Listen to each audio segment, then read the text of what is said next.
प्रभु तेरी वाणी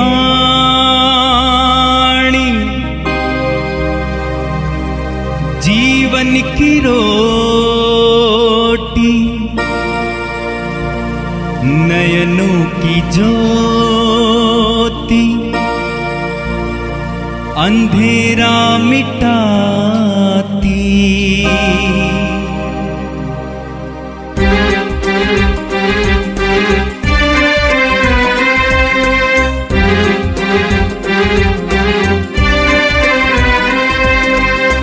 प्रभु तेरी वाणी जीवन की रोटी, नयनों की ज्योति, अंधेरा मिटाती। प्रभु तेरी वाणी जीवन की रोटी, नयनों की ज्योति, अंधेरा मिटाती। वाणी वाणी वाणी वाणी वाणी पवित्र है, शाश्वत है, जीवन का मन्ना। Hallelujah hallelujah hallelujah. सबको जय मसीह की। मैं प्रभु का सेवक धीरज सिंह आप सबका जीवन की रोटी रोज में मानव उद्धार सेवा मिनिस्ट्री की तरफ से स्वागत करता हूं।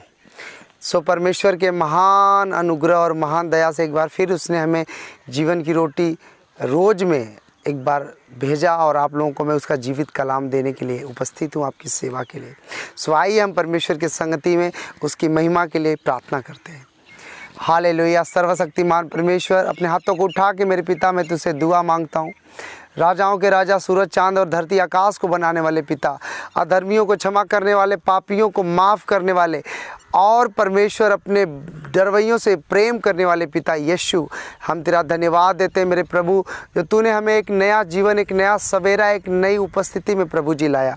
हे परमेश्वर, हम धन्यवाद देते हैं जो तूने मेरी सारी प्रार्थनाओं को प्रभु सुना और अपने स्वर्ग के भंडार से हमें फलवंत और आशीष दिया। आज के वचन के द्वारा, आज के जीवित कलाम के द्वारा मेरे पिता एक एक जनों का मन बदले और उनका जीवन परिवर्तन हो। मेरे पिता, तूने कहा मैं तुम्हें धर्म और जाति में लड़ाने और बदलने के लिए नहीं भेजा, मैं तुम्हारे जीवन को देने आया हूँ मेरे पिता। क्योंकि तूने कहा जगत की ज्योति मैं हूँ, जो मेरे पीछे चलेगा वो अंधकार में नहीं परंतु उजाला पाएगा। स्वामी, आज की इस कलाम के द्वारा हम आपका धन्यवाद देते हैं। आमीन आमीन आमीन। God bless you all. So आप सब जन देख सकते हो कि परमेश्वर का सुंदर नज़ारा है, सुंदर उसकी बरकतें हैं, सुंदर उसकी महिमा, उसका वर्ड है, उसका फजल है। मेरे प्रिय चुने हुए लोगों, परमेश्वर के दास दासियों, हमेशा एक बात ध्यान देना, बुलाए हुए तो ढेर सारे होते हैं पर चुने हुए थोड़े होते हैं। कारण क्या है? परमेश्वर उनसे प्यार नहीं करता है, पर लोग परमेश्वर से प्यार नहीं करते हैं। सो आज हम देखते हैं कि किस तरह से परमेश्वर यूसुफ के जीवन में काम किया और आज आप हमारे और आपके जीवन में वो काम करना चाहता है। वही परमेश्वर है जो बाइबल में बताती, प्रकाशित वाक्य में, मैं आदि, हाँ, मैं ही अल्फ़ा और ओमेगा हूँ, मैं ही आदि और अंत हूँ, मैं ही सनातन हूँ, मैं ही ईश्वर हूँ, मैं ही परमेश्वर हूँ, मुझे छोड़ कोई दूसरा परमेश्वर है नहीं। बाइबल हमें ऐसा बताती है। सो आइए उस परमेश्वर के जीवित कलाम से अपने जीवन को आज के टॉपिक में देखते हैं कि इन उपवास के दिनों में हमें किन चीज़ों की आदत डालनी है, किन चीज़ों पर यीशु मसीह ने हमें फोकस देने को कहा है। मेरे प्रियो, कौन से ऐसे लोग हैं जो अपने जीवन में अधिकाधिक बढ़ते जाएंगे, वफादार होंगे और हकदार पाएंगे। सो अपने प्रभु के लोगों, आज के कलाम के द्वारा, हम वचन के द्वारा हम विश्वास करते हैं कि परमेश्वर आपके जीवन में ज़बरदस्त बदलाव देगा, ज़बरदस्त ऑनेंटिंग देगा। मेरे प्रिय भाई बहनों, परमेश्वर कहता है मैं तेरे लिए, हाँ, कह रहा तेरे लिए सब कुछ बनाया है, नदी बनाया, धरती बनाया, आकाश बनाया, सूरज बनाया, कह रहा मैं इन सब को तेरे लिए, कह रहा बदल दूंगा। आप जरा सोचो, आप एक ऐसे ईश्वर की, एक ऐसे भगवान की पूजा हम लोग करते हैं, कितने हम लोग सौभाग्यशाली हैं उसके नज़र में, कितने हम लोग आदर के योग्य हैं कि उसने हम जैसे महापापियों को चुना और अपनी वचन में बुलाया। तो क्या हम पाप करते रहे? नहीं। क्या हम अधर्म में चलते रहे? नहीं। हालेलुया। सो मेरे प्रिय भाई बहनों, हम देखते हैं कि बाइबल में लिखा कि जितने लोग उसके वचन में, उसके फजल में वफादार रहे, हकदार बने, और जितने लोग गद्दारी किए, अनाज्ञाकारिता, आज्ञा को तोड़ा, वो लोग मार दिए गए। सो मेरे भाई बहनों, आज के कलाम के द्वारा मेरे प्रिय भाई बहनों, आपको वचन में मिलेगा कि परमेश्वर कैसे लोगों को चाहता है अपने वचन के द्वारा उन्हें बढ़ाना। क्या आप सब जन तैयार हो? क्या सच में आप परमेश्वर से प्यार करते हो? क्या सच में आप खुदावंद से अपने जीवन को, अपनी जवानी को, अपने मन और आत्मा को देना चाहते हो? तो ये वचन आपके लिए है। हालेलुया। मैं उनके लिए नहीं बात कर रहा हूँ जो देखते हैं कि इनके पास कितने फॉलोवर हैं या कितने सब्सक्राइबर हैं या ये बंदा के पास कितना बड़ा एक्टिंग हुआ। No no no no, Bible में लिखा कि मनुष्य बाहर ही देखते हैं। तभी तो यीशु के पास लोग एक सिक्का लेकर आते हैं और बोलते हैं, प्रभु गुरु क्या हमें राजा को कर देना चाहिए? तो ठीक कहता है। यीशु ने कहा कि सिक्का लेकर आओ, इस पे छाप किसका है? उसने बोले राजा का है, कैसर का। उसने कहा जिसने इसे बनाया कैसर ने, इंसान ने बनाया रुपये को, तो इंसानों को दे दो, रुपये राजा को दो। परंतु जिसने तुम्हें बनाया, तुम्हारे दिल को बनाया, कह रहा वो परमेश्वर को दो। हालेलुया। बहुत सारे लोग कहते हैं कि क्या तुम्हारा भगवान, क्या यीशु मसीह काम नहीं करूँगा तो खिलाएगा? क्या यीशु मसीह ये करेगा? अरे भाइयों, बाइबल पढ़ के देखो। उसने कहा 40 साल तक इजरायलियों को एक खेती करने नहीं दिया उसने, एक कपड़े उनके गंदे नहीं हुए 40 साल तक, एक जूता उनका पुराना नहीं हुआ, फटा नहीं। बाइबल में लिखा कि ये तो नदी है, समुंदर उनके आगे पड़ा और समुंदर को फाड़ा, 2 फाड़ हो गए। एलिया को देखो, यरदन को फाड़ दिया, यहोशू यरदन को फाड़ दिया। तो ये चीज़ें वही लोग जानते हैं जिनके ऊपर परमेश्वर का फजल, प्रभु का अनुग्रह होता है। सब लोग नहीं जानते, क्योंकि यशायाह ने कहा है कि परमेश्वर उनकी आंखों को बंद कर दिया है। और दूसरा कुरिन्थियों 4:4 में भी लिखा हुआ है कि संसार के ईश्वर ने उनकी आंखें बंद कर दी है। सो ऐसे कौन से लोग हैं अविश्वासी जो जानते नहीं, उनकी तो बात ही हम नहीं कर रहे, पर जो लोग परमेश्वर को जानने के बाद भी चक्करों में पड़े रहते हैं। आज बहुत सारे लोग हैं, पास्टर साहब मुझे ये बीमारी, पास्टर साहब मुझे वो बीमारी है, फादर जी ये तकलीफ़ें हैं। और जब उनके बेटा बेटी का मैरिज की बात आती है तो फिर अपनी जाति ढूंढते हैं अपना धर्म ढूंढते हैं, और फिर वही शादी, फिर वही चक्कर, फिर वही ढकोसला। ध्यान देना, हम किसी जाति और धर्म का अपमान नहीं कर रहे हैं, पर हम उनको कह रहे हैं जो हमारे कौम के, हमारे खुदा के लोग हैं, जो कहते तो हैं यीशु मसीह का लॉकेट पहनकर कि हम जय मसीह जय मसीह, पर काम संसार वाला करते हैं। तो परमेश्वर भी कहता है कि तू मुख से तो मेरा नाम लेता पर तेरा दिल मुझसे दूर है। हे कपटी, फारसियों के समान, शास्त्रियों के समान पहले अपने दिल को शुद्ध कर, तब मेरे पास आ। Hallelujah, hallelujah. मेरे भाई बहनों, उस परमेश्वर के पास हम लोग आज वचन के द्वारा जाएंगे, और जो वचन हमें परमेश्वर देता है, अपनी बुद्धि से देता, अपने कलाम से देता, अपने वचन के द्वारा देता। ऐसे कोई मुँह धोआ, टाई पहना और कपड़े पहन के चला नहीं आता। उसके लिए घंटों मनन करना पड़ता है, घंटों घंटों प्रेयर करनी पड़ती है, घंटों हफ्तों उपवास करना पड़ता है। और ये चीज़ें मैं बहुत फ़ख्र से कहता हूँ कि मैं इस योग्य नहीं था। ये सारा आदर महिमा, सारी दया उस स्वर्ग के परमेश्वर को है। सो मेरे प्रियो, आज के वचन पे हम लोग फोकस करते हैं कि हमें परमेश्वर हमसे क्या चाहते हैं। Hallelujah, hallelujah, hallelujah. मरकुस की पुस्तक अध्याय 13 वचन 32 से मैं पढ़ता हूँ। यीशु मसीह ने अपने चेलों से कहा, आपसे और हमसे कहा, अपने विश्वासियों से कहा, आज दुनिया में बहुत सारे लोग हैं कि दुनिया का अंत हो रहा है, खात्मा हो रहा है, ये पिक्चर रिलीज़ हो रही है, वो पिक्चर आ रही है, ये देखो ऐसे हो रहा है, वो ऐसे रहा।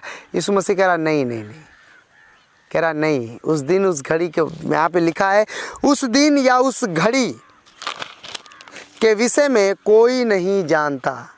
कह रहा अंत किस दिन होगा और वो घड़ी कब आएगी, कह रहा कोई नहीं जानता। अगर कोई भी आकर झूठ बोले तो उसकी विश्वास मत करना। कह रहा कोई नहीं जानता, न स्वर्ग के दूत यानी स्वर्गदूत भी नहीं जानते, और न पुत्र यानी यीशु ने भी अपने आप को कहा कि मैं भी नहीं जानता, क्योंकि वो खुद ही परमेश्वर था। और कह रहा है परंतु केवल पिता, कह रहा परंतु केवल पिता, कह रहा वही जानता है। फिर प्रभु कह रहा देखो मैं तुम लोगों को बता रहा हूँ, देखो जागते और प्रार्थना करते रहो, क्योंकि तुम नहीं जानते कि वह समय कब आ जाएगा। हालेलुया।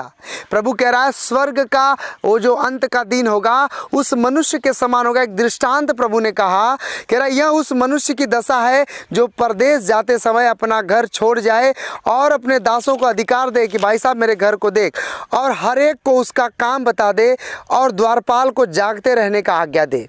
हालेलुया। प्रभु ने कहा कि यह उस मनुष्य की, उस मालिक की जैसे है स्वर्ग का राज्य जो परदेश जा रहा है। यीशु मसीह ने क्या कहा कि मैं अपने पिता के पास जा रहा हूँ तुम्हारे लिए घर तैयार करने, वहाँ पे बहुत सारी जगह है, और कह रहा मैं द्वारपाल को जागते हुए बोल रहा हूँ कि भाई साहब तू जागो।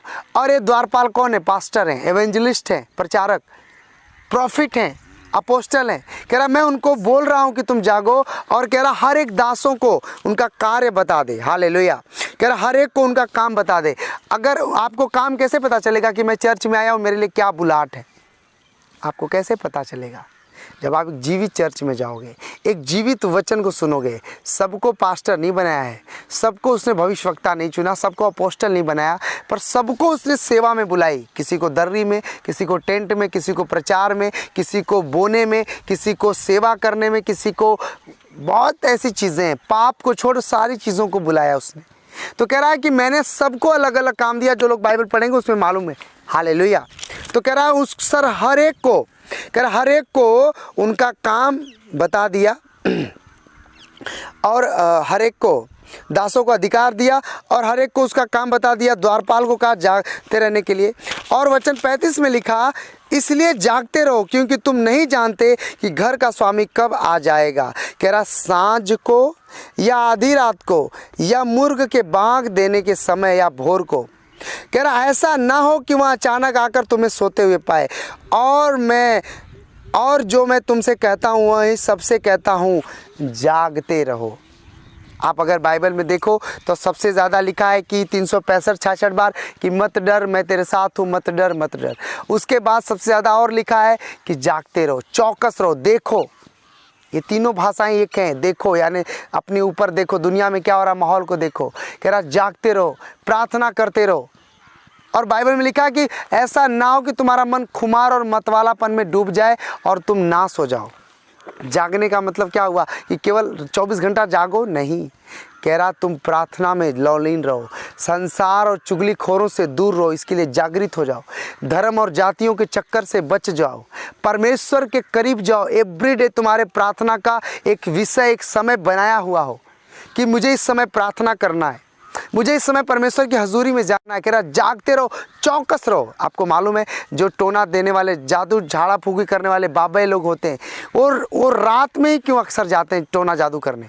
वो अक्सर रात में ही क्यों तांत्रिक करते हैं? एक व्यभिचारी, एक गंदा काम करने वाला लड़का वो रात में क्यों लड़की से चक्कर में जाता है? वो पाप, एक वेश्यालय में क्यों लोग रात में ही जाते हैं? सोचो, वो शैतान के बंधन में होते हैं। लेकिन परमेश्वर के लोग कैसे सो सकते हैं? यीशु मसीह के प्यार करने वाले बंदे कैसे निष्कपट, मतलब एक निस्वार्थ तरीके सो सकते हैं? मेरे भाई बहनों, बाइबल में लिखा जागो। कह रहा जागो, चौकस रहो, तुम्हें नहीं पता वो कब आ जाए। यहाँ पे लिखा हुआ है, कह रहा वो अचानक आ जाएगा। कह रहा है तुम्हें नहीं पता कि घर का स्वामी कब आएगा। घर कौन है? हम लोग हैं। स्वामी कौन है? यीशु मसीह है, पवित्र आत्मा का जो हमें दिया गया है। हालेलुया। और लिखा कि तुम नहीं जानते कौन से, सांझ को, आधी रात को यानी दूसरे पर 9 से 12, 12 से 3, भोर को। कह रहा मुर्ग के बाग देने के समय या भोर को। कह रहा है तीनों टाइम, चारों टाइम में ही परमेश्वर अचानक से आने वाला है। हालेलुया। मेरे प्रिय भाई बहनों, अचानक से परमेश्वर आता है और अचानक से शैतान भी अटैक करता है। पूरी रात आपने खाया पिया, सोया, दिन भर सोया, और रात में क्या अचानक 12 बजे तकलीफ बढ़ गई, बीमारी शुरू हो गई। क्यों? रात में अचानक क्यों आती है? कह रहा परमेश्वर तुम्हें चाहता है कि तुम उसके वचन को समझो, उसे वचन को प्यार करो। हालेलुया। सो मेरे प्रिय भाई बहनों, इस वचन से हम जानते हैं, कह रहा है कि और जो मैं तुमसे कहता हूँ वही सबसे कहता हूँ, जागते रहो। अगर जागोगे नहीं, अचानक वो आएगा और तुम्हें दंड देगा, नरक में भेजेगा। तुम्हें कहेगा कि मैं तुझे जानता ही नहीं था, मैं तुझे कहा था कि तू चौकसी कर। द्वारपालों को कहा था कि तुम मेरा प्रचार करो, सुसमाचार का प्रचार करो। जो चंगाई पा चुके उनको बोल रहा है कि तुम जाओ और लोगों को बताओ कि यीशु मसीह ने मुझे इतने साल की बीमारियों से, जो इतने डॉक्टर, इतने ओझा, इतने वैद्यों ने चंगा नहीं किया, मेरे गांव वालों ने, मेरे नगर वालों ने, मेरे जाति वालों ने मेरी मदद नहीं की, पर मेरे उस परमेश्वर के सामने मदद किया। मैं एक बात बताना चाहता हूँ, यीशु मसीह कैसे काम करता है। एक पास्टर था, एक सेवक था या विश्वासी था, और एक नाई के दुकान में जाता है। और नाई नास्तिक था, वो ईश्वर और भगवान पे या परमेश्वर भरोसा नहीं करता था। नाई नास्तिक था। और नाई, जब वो बंदा, जो पास्टर गया उसके पास, बनवाने, तो उसने बोला कि भाई मैं प्रभु यीशु का भक्त हूँ, मैं परमेश्वर को विश्वास करने वाला हूँ और ये हूँ। क्योंकि जो लोग परमेश्वर से प्यार करते हैं ना, वो अपनी पहचान, अपनी छाप छोड़ते हैं। बहुत सारे लोग हैं जो अपनी रिश्तेदारी जाते हैं तो बोलते हैं हमें यीशु से कोई मतलब नहीं। हाँ, बहुत लोग हैं जो ट्रेन में, बस में बोलते हैं हमसे कोई मतलब नहीं, मैं क्यों यीशु का काम करूं, लोग क्या कहेंगे मुझे, शर्म आती है। और वो पास्टर बंदा या वो सेवक गया और नाई की दुकान पे बोलता है मैं पास्टर हूँ, नाई उसका मजा लेता है और बाद में बोलता है कि मैं भगवान पे भरोसा नहीं रखता हूँ। बोले क्यों नहीं रखते हो, क्या कारण है? उसने कहा अगर भगवान होते तो लोग इतने गरीब होते, लोग इतने मरते, इतने बीमार होते। पास्टर ने कहा अच्छा भाई तुम तो सही कह रहे हो, पर पास्टर ने भी कहा कि मैं भी तुम्हें एक बात बताता हूँ। बोले क्या हुआ बताओ?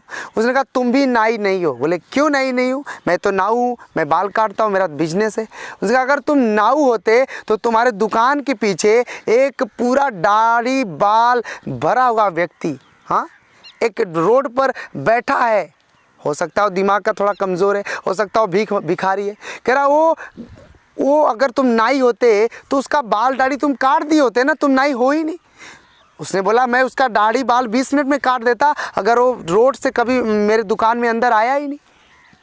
नाई ने कहा उस बंदे ने मेरे दुकान में कभी आया नहीं बाल कटवाने में, उसका बाल काट दिया था। तो उस पास्टर ने कहा यही बात तो परमेश्वर की है। आज लोग बीमार हैं, गरीब हैं और जाति धर्म के चक्करों में पड़े हैं, लड़ाई में है, गरीबी में, वो लोग कभी परमेश्वर के पास गए ही नहीं। अगर वो बंदा जो दाढ़ी बाल वाला पागलों जैसा है, अगर तुम कह रहे हो कि मेरे पास आता तो मैं उसके बाल काट देता, पर कभी मेरे दुकान में आया नहीं, इसलिए मैं उसके पास कभी गया नहीं, ना वो आया ना मैं कभी गया। उसी तरह परमेश्वर है। जब तुम एक इंसान होकर इंसान पे दया नहीं कर रहे हो तो परमेश्वर है, वो तो कहता है मैं तुम्हें बनाया हूँ, तुम मेरे पास आओ। कह रहा तुम मुझसे प्रार्थना करो, मुझसे मेरे लिए जागो, अपने लोगों के लिए दुआ करो। क्या तुमने कभी किया? वो नाई उसी घड़ी घुटना टेकता है और अपने कान पकड़ के माफ़ी मांग के परमेश्वर को स्वीकार करता है, और उस गांव, उस नगर में या उस रोड पर जितने भी बाल वाले गरीब भिखारी बैठे थे सबके बाल बिना पैसे में काटता है। तब वो व्यक्ति पास्टर कहता है कि भाई साहब तुमने तो अपना मेहनत किया, परंतु परमेश्वर इससे भी ज़्यादा कर सकता है। मेरे भाई बहनों, जागना कोई बड़ी बात नहीं। क्या आपके घर में कोई बीमार हो जाता है, कोई व्यक्ति, कोई भी ऐसी घटना हो जाती है तो क्या आप नहीं जागते हो? ऐसे तो बोलते हो मेरे पास चर्च जाने के लिए समय नहीं है, और उसी घड़ी तुम्हारी दुर्घटना कुछ हो जाता है तो क्या तुम सब कुछ छोड़ छाड़ के पहले वो काम नहीं करते हो? तो परमेश्वर भी तो यही कहता है ना कि मुर्दों को मुर्दा गाड़ने दे, तू मेरा सुसमाचार का प्रचार कर, तू मेरे भवन में जा, तू मुझसे प्रार्थना कर। हालेलुया। सिर्फ जान लेना मेरे प्रभु के प्रिय लोगों, परमेश्वर हमें यहाँ चेतावनी दे रहा है कि मेरा राज्य उस मकान मालिक के समान होगा जो मैं राजपाट पाने के लिए, कह रहा है, यह उस मनुष्य की दशा है जो परदेश जाते समय अपना घर छोड़ जाए और अपने दासों को अधिकार दे। घर छोड़ जाए मतलब क्या? अपने भेड़ों को, अपने लोगों को कि लो पास्टर, लो एवेंजलिस्ट, लो पतरस, लोगों को चराओ। क्योंकि पतरस से परमेश्वर ने कहा क्या तुम मुझसे प्यार करता है? उसने कहा हाँ मैं करता हूँ। उसने कहा मेरे भेड़े की रखवाली कर, मेरे भेड़ों को चरा, मेरे मेमनों को चरा। अगर पास्टर ही सो जाए तो फिर मेमना क्या करेगा?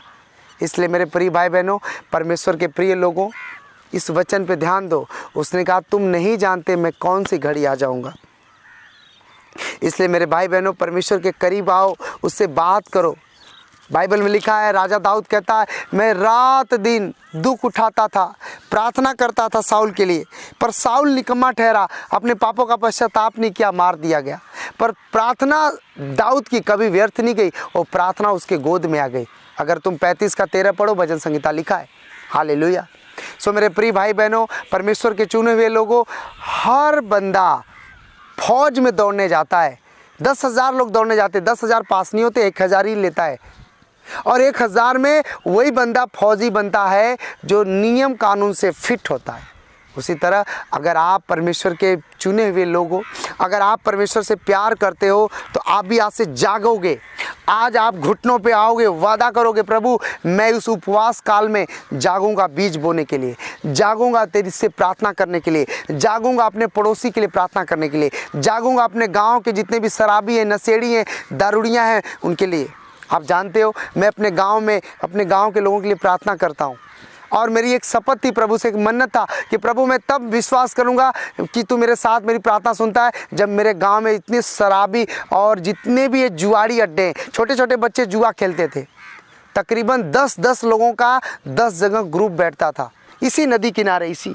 और परमेश्वर ने चमत्कार किया 3 महीने जाते जाते 5 महीने नहीं हुआ और सारे शराबी, सारे दरोड़ी एकदम से बदलाव आया, सब कमाने भाग गए, सब अपने कामों में बिजी हो गए। और मैंने अपने लोगों को बताया कि देखो परमेश्वर कैसे काम कर रहा है। तो क्या मुझे आराम करना चाहिए? नहीं, मुझे और भी जागृत होना है और भी अपने खुदा के साथ वफादार होना है।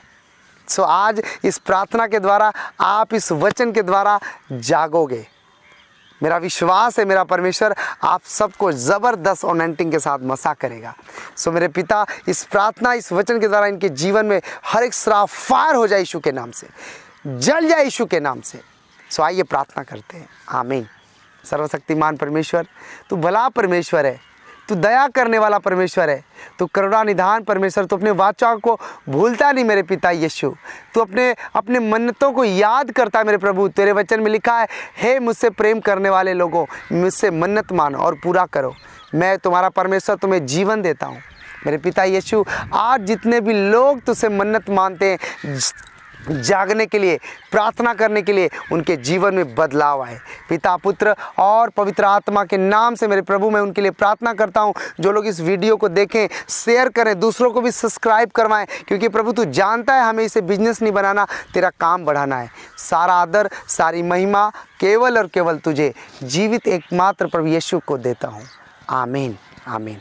God bless you all. इस रविवार एक बड़ी मोनेंटिंग मसा, एक बड़े अभिषेक प्रेयर होने जा रही है। सो आप सब जन को आना है प्रार्थना में विश्वास के साथ, अपने मन्नतों, अपने भेंटों के साथ। खुदावन आप लोगों के लिए द्वार खोलने जा रहा है। God bless you all. सबको जय मसीह की। आमीन।